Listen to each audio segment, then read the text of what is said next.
Salam, hər vaxtınız xeyir olsun, əziz uşaqlar. Mən Hilal kurslarının Azərbaycan dili müəllimi Əmirova Zülfiyə, Hilal kurslarının təşkil etdiyi mövzu sınaq 3 imtahanının Azərbaycan dili fənni üzrə suallarını izah edəcəm. Sözlərdən birinə samitlə başlayan şəkil çağırtırsaq, son samitin tələffüzü dəyişməz. Birinci sualda məktəb sözünə samitlə başlayan şəkil çağırtırsaq, son samiti dəyişəcək. Çünki məktəb sözünün sonu B samiti ilə bitib. B də gecə qaydasına görə samitlə başlayan şəkil çağırtırdıqda B P-yə keçir. Ocaq sözünün son samiti samitlə başlayan şəkil çağırtırdıqda X kimi tələffüz olunur. Yod sözündəki D samiti dəyişmir. Çünki yod sözü samit üstəgəl sait, üstəgəl samit sxeminə uyğun gələn tək hecalı söz olduğu üçün bu cür sözlərin sonundakı B, D, C samitləri tələffüz zamanı dəyişmirdi. Qənd sözündə isə D samiti dəyişir, T olur. Külək sözündə də K samiti xışdırıq kimi tələffüz olunduğu üçün cavabımız C bəndidir. İkinci sual. İti sözü hansı birləşmədə məcazi mənada işlənmişdir? İti bıçaq həqiqidir. İti mişar həqiqidir. İti baxış məcazidir. İti ilgüc həqiqidir. İti yaddaş məcazidir. 3 ilə 5 məcazi mənada işlənmiş oldu. Üçüncü sual. K səsinin qarşılığı işlənmişdir. Əvvəla K səsinin qarşılığının Q olduğunu yazaq.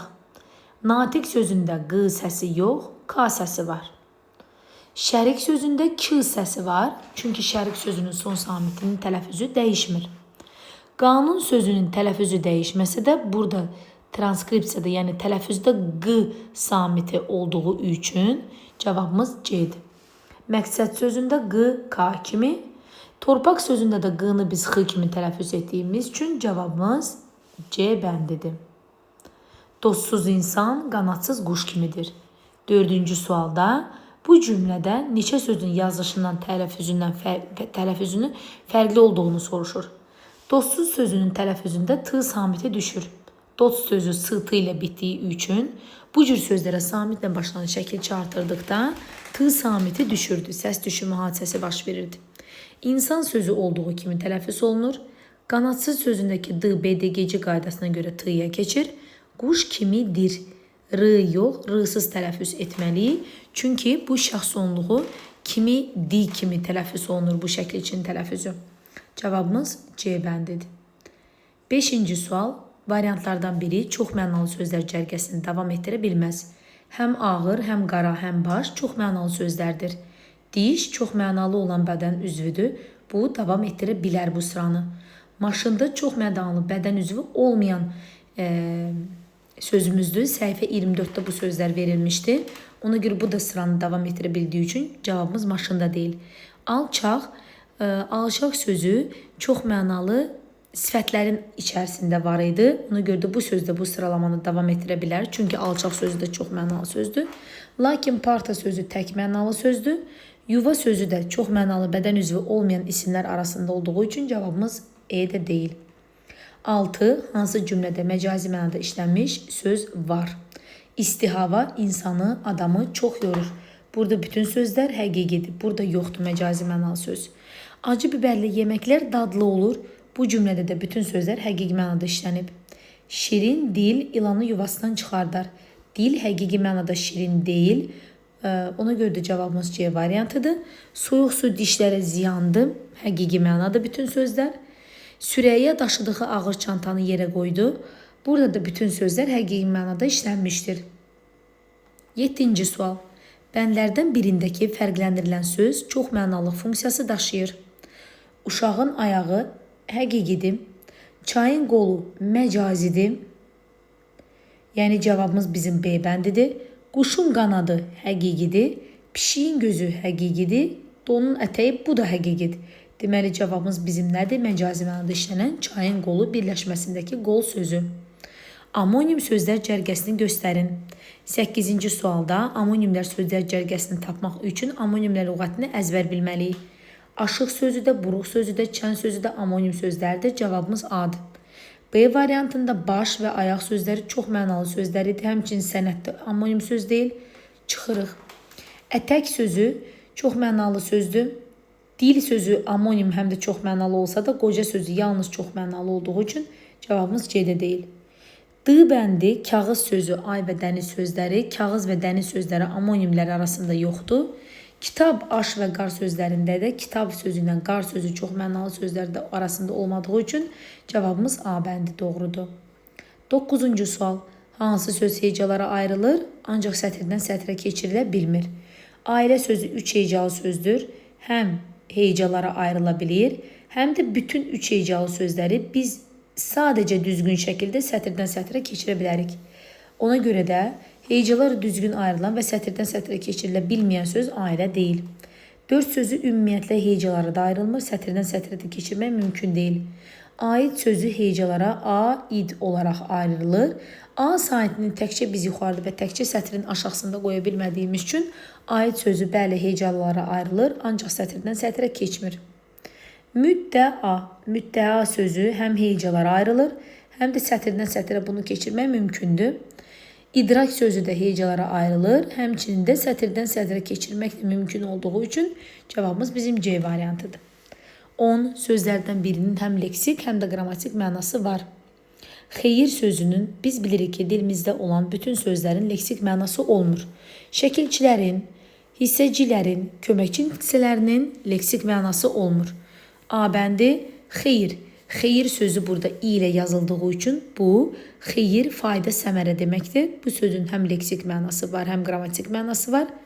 Ona görə cavabımız A'dır. Ancaq sözünün çünki və güya və yəni sözlərinin yalnız qrammatik mənaları olduğu üçün cavabımız A bəndidir. 11. Yazılışı səhv olan sözü seçin. Səhifə 308 və 310 orfoqrafiya, alfa-epə lüğəti. Alaçı düz yazılıb. Kirpik düz yazılıb. Ehtiyat bir y ilə yazılır, düz yazılıb. Günbəz n ilə yazılır, düz yazılıb. Həşərat isə ə ilə yazıldığı üçün cavabımız nədir? Bizim burada D bəndidir. 12. Verilən amonimlərdən hansı məna tayları müxtəlif nitq səsinə aiddir? Burada da biz gərək amonimlər lüğətini əzbər bilək. Birinci sözümüz bizim bez sözüdür. Bez bilirik usanmaq deməkdir. Feil olacaq. Bir də pamıqdan cot parça, bu da isimdir. Cavabımız bezdir. Qol sözünün bütün tayları isimdir. İmza qol, futbolda qapıya atılan xal, bir də insanın bədən üzvü. Boy hər iki mənası isimdir. Dastanın bir hissəsi və boy, buxun, cüssə deməkdir. Çay sözü də hər iki mənası isimdir. Çay bir var, yaşıl bitki, hansının ki biz yarpaqlarından çay dəmləyirik. Bir də çay var, öz yatağı ilə axan su. Bu da nədir? Çay isim olduğu üçün hər iki mənası. Cavabımız D-də deyil. Alışmaq, alışmağın bir mənası öyrəşmək, bir mənası da alovlanmaq olduğu üçün, hər ikisi feil olduğu üçün cavabımız E deyil.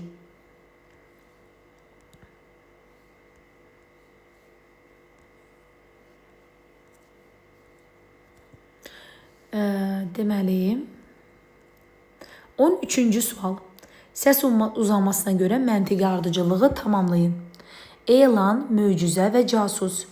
Elan sözündə uzanan sait birinci hecada, möcüzə sözündə də birinci hecada, casusda da birinci hecadadır. Cəngavər sözündə uzanma ikinci, B variantında qafiyə sözündə uzanması birinci hecadadır. Cavabımız B-dir. Səliqə sözündə ikinci hecadadır. Qəbahət sözündə D variantında burada da ikinci hecadadır. Sükunət sözündə də ikinci hecada olduğu üçün cavabımız B variantı qafiyə. 14. Saitlərdən biri dilönü dar və dodaqlanmayan saitdir. Dilönü saitlər incə saitlərdir. A bəndində i saiti həm dilönüdür, həm dardır, yəni qapalı saitdir, həm də dodaqlanmayan saitdir. Cavabımız A'dır. B variantında ü saiti dilönüdür, lakin dardı, amma dodaqlanan olduğu üçün cavabımız B deyil. Əl saiti dil önüdür, lakin o dar yox, açıq saitdir. Cavabımız C-də deyil. I saiti dil önü deyil, bu inci qalın saitdir, dil arxası saitdir. U saiti də dil önü olmadığı üçün cavabımız A bəndi. 15. Fikirlərdən biri yanlışdır. Dilimizdə olan bütün sözlər dilin lüğət tərkibini təşkil edir. Bu fikir doğrudur. B bəndi, dilimizdə olan bütün sözlərin qrammatik mənası var. Bu da doğrudur. C bəndi çox mənalı sözlər eyni nitq hissəsinə aid olur. Bəli, bu da çox mənalı sözlərin əsas xüsusiyyətlərindən biri idi.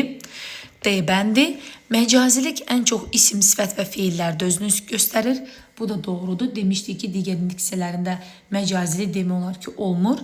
Və E bəndi dilimizdə olan bütün sözlərin leksik mənası olur fikri təbii ki, yanlışdır.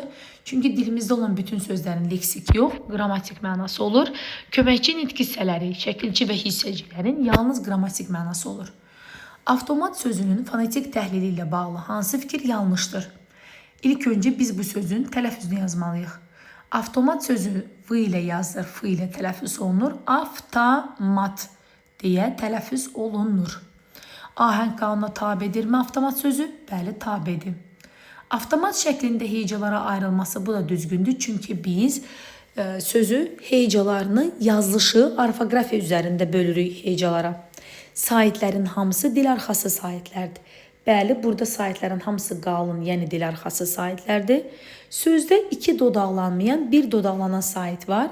Bu yanlışdır. Çünki tələffüzdə o saiti A saiti kimi tələffüz olunduğu üçün ona görə bu fikir nədir? Yanlışdır. Sözdə ümumiyyətlə dodaqlanan sait yoxdur. Bir açıq, iki qapalı hecadan ibarətdir. Bəli, burada baxsaq görərik ki, iki dənə hecası samitlə bitib. Biz də bilirik ki, samitlə bitən heca qapalı heca hesab olunur. Saitlə bitən heca isə açıq heca hesab olunur. Ona görə cavabımız nədir? E bəndi də nədir? Deyil. Doğru fikirdir E bəndi də. 17-ci sual. Q hərfinin tələffüzünü nəzərə alıb, tələffüz baxımından uyğun olan sözləri seçin. Birinci sütunda Q kimi tələffüz olmalıdır. Bəli, həqiqətən də kürk sözündə biz K-nı K kimi tələffüz edirik. Kompot sözündə K kimi tələffüz olunur. İpək sözündə də xıştırıq kimi tələffüz olunur. K səsini verir. Şəfəq, bəli, bu şəfəqi biz K kimi tələffüz edirik. Kasıb Q kimi, yəni K sasi kimi tələffüz olunmur.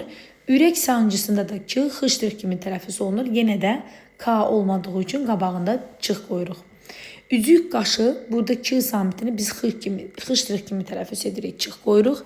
Pişik şəkli, burada da K samitini biz xıştırıq kimi tələffüz edirik, çıx qoyuruq.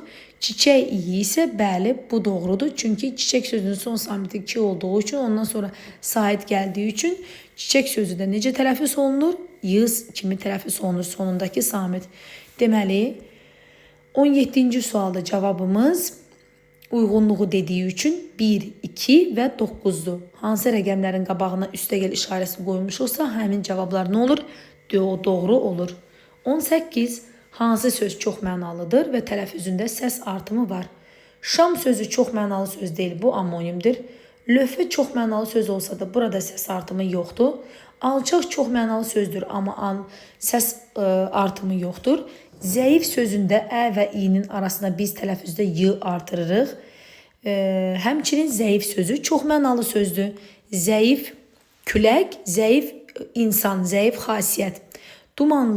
Dumanlı sözü də olduğu kimi yox, l samiti n-yə keçir, amma burada səs artımı olmadığı üçün E bəndini də çıxdıq.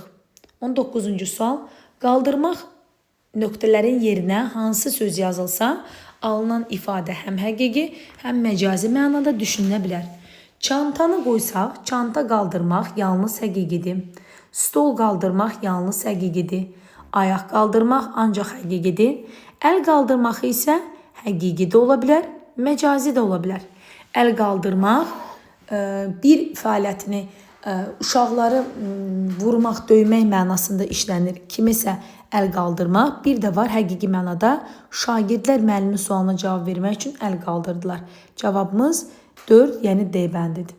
Əşya sözü də əşya qaldırmaq, bu yalnız həqiqi olduğu üçün cavabımız 19 da deyil.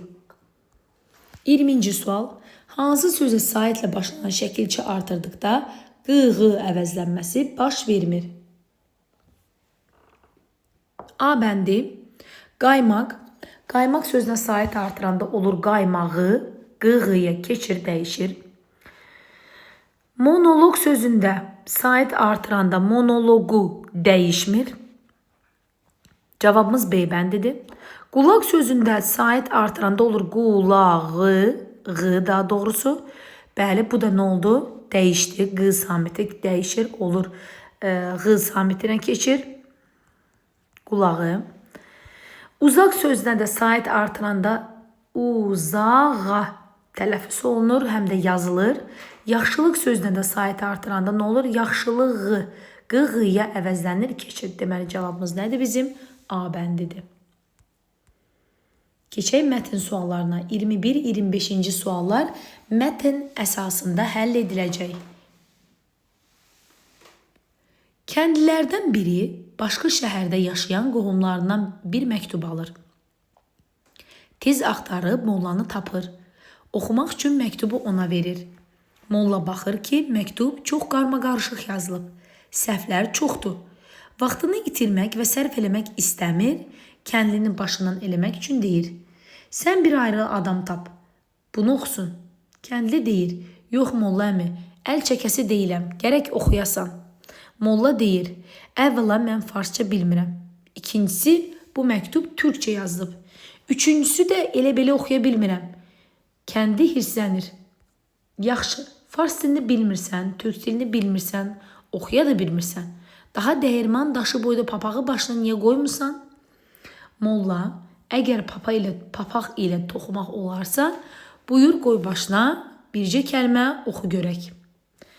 Gəlin mətnin sualları ilə tanış olaq. 21-ci sual. Cədvəldə yazılıb, mətndə səbəbi verilib. Kəndinin qohumdan məktub almasının səbəbi verilməyib. Mollanın məktubu oxumaq istəməməsinin isə səbəbi verilib. Mətndə səbəbi verilməyib.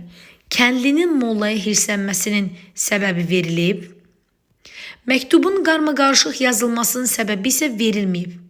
İndi bizdən uyğun olan fikirləri istədiyi üçün biz cavabımız götürəcək 2-ni və 3-ü. Cavabımız C bəndidir. 22. Mətndə rəqəmlə verilmiş sözlərdən biri məcazi mənadadır. Gəlin rəqəmlə verilmiş sözlərə baxaq mətndə. Məktub almaq həqiqidir. Məktubu ona verir, bu da həqiqidir. Vaxtını itirmək, vaxt itə bilməz, bu məcazidir. 4-cü sözümüz farsça bilmirəm, həqiqidir. Və 5-ci sözümüz niyə qoymusan? Papağı başına niyə qoymusan? Bu da nədir? Həqiqidir. Deməli, cavabımız C3-dür. Qarşısında işarə qoyulmuş hansı sözün mənası düzgün verilməmişdir? Gəlin baxaq. Üçbucaq, sağa dönən üçbucaq vaxt zamandır.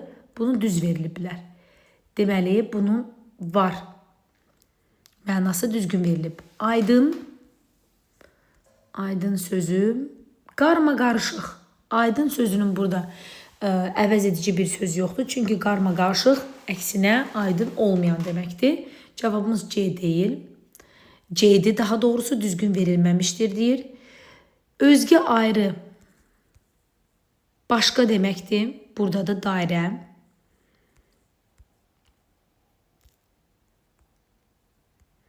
D bəndi, üçbucaq, namə sözü. Namə də biz bilirik ki, məktub deməkdir. Bəli, məktub alır.